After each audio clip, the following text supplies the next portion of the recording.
This is the story of Singapore, a country whose GDP per capita outstrips giants like the UK, France, and even the United States. Have you ever wondered how a tiny island, smaller than New York City, became one of the wealthiest nations on the planet? In just over 6 years, Singapore transformed from a simple colonial trading post into a global financial powerhouse, a shining example for any nation dreaming of a high-tech, robust economy. This incredible wealth wasn't an accident. It was the result of decades of meticulous planning by a single political party that has ruled since independence. So, what exactly is Singapore's secret formula for success? And now, as the nation sees its first leadership change in 20 years, can this prosperity continue? Let's rewind to 1965. When Singapore gained independence, its first prime minister, the legendary Lee Kuan Yew, faced a monumental problem. The country had virtually no natural resources to survive, let alone thrive. It needed to build an export-led economy and attract foreign investment. The first step was to develop a strong manufacturing industry. Its strategic location was a huge advantage, sitting at the crossroads of the Strait of Malacca, the Indian Ocean, and the South China Sea, making it a natural hub for shipping. The government moved quickly, transforming Singapore into a manufacturing base focused on labor-intensive industries to tackle rampant unemployment. But for Lee Kuan Yew, this was just the beginning. He saw manufacturing as a stepping stone. His true vision was to lay the groundwork for a much more developed economy. He focused on establishing the fundamentals, a rock-solid financial and legal system, a stable and famously clean government, incredibly efficient public transport, and world-class healthcare infrastructure. These pillars would support everything that was to come. By the 1980s, Lee Kuan Yew began to execute the next phase of his master plan, laying the foundation for what is now Singapore's biggest source of wealth, finance. Inspired by the liberalization happening in the US and the UK, he opened up the financial services industry with lighter touch regulations. The results of this forward-thinking approach are crystal clear today. Over 4,200 multinational corporations have their regional headquarters in Singapore. A major draw: the taxes. Singapore's corporate tax rate is a mere 17%, and for certain business activities, it can drop to 13.5% or even lower. This strategy of attracting big business was continued by Lee's successor, Goh Chok Tong. Under his leadership, Singapore began its shift towards a knowledge-based economy, one that values creativity, innovation, and entrepreneurship. Then, in 2004, a new era began as Lee Hsien Loong, Lee Kuan Yew's eldest son, became prime minister. He understood a crucial point. To keep the torrent of business and wealth flowing, Singapore had to become more than just a place to work. It had to be an irresistible place to live.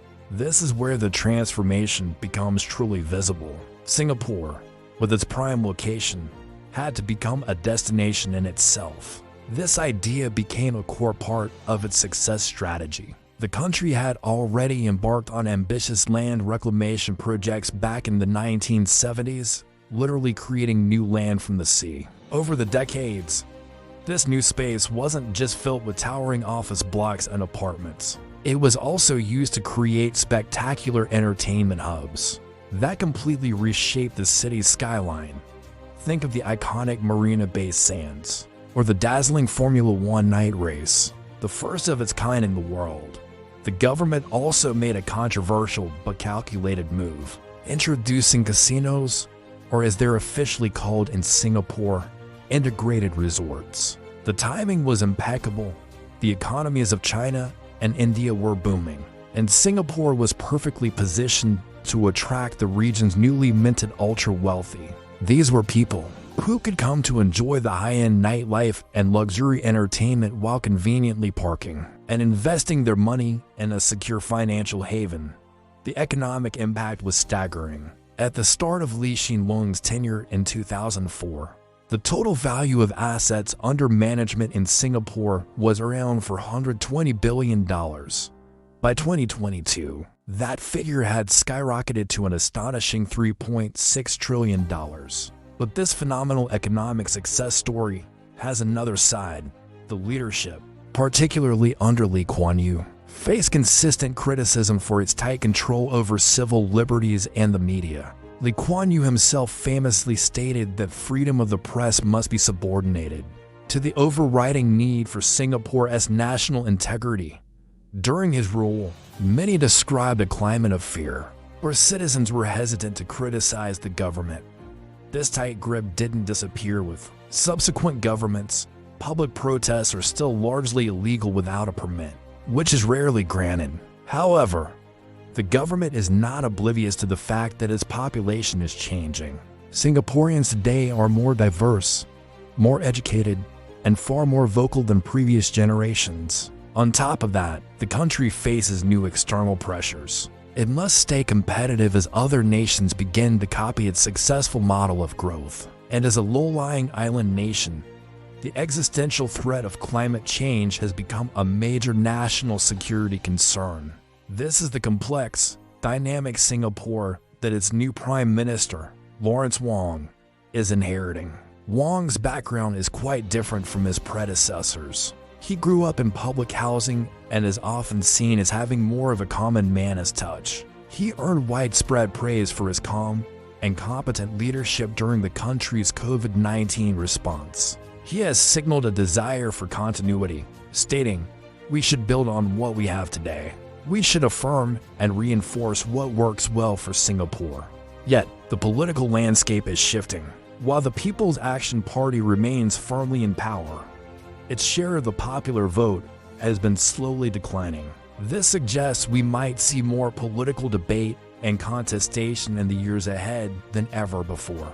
Furthermore, the massive accumulation of wealth has created its own set of problems. Housing prices have surged, making it difficult for young Singaporeans to afford a home. The cost of living has risen sharply, and there is a growing unease among citizens that foreign workers are taking too many of the best jobs. While official statistics show that income inequality has actually decreased, that's not the reality many people feel on the ground. Add to this a rapidly aging population, which puts immense pressure on workforce growth and social spending. So, from managing public discontent to guiding Singapore's next evolution into a global tech and AI hub, Lawrence Wong's mission is clear but challenging: to sustain the incredible, hard-earned success of this remarkable city-state for the next generation. Thank you so much for watching. What do you think is the biggest challenge Singapore faces today? Let us know in the comments below. And if you enjoyed this deep dive, please don't forget to like, subscribe, and hit that notification bell for more content like this.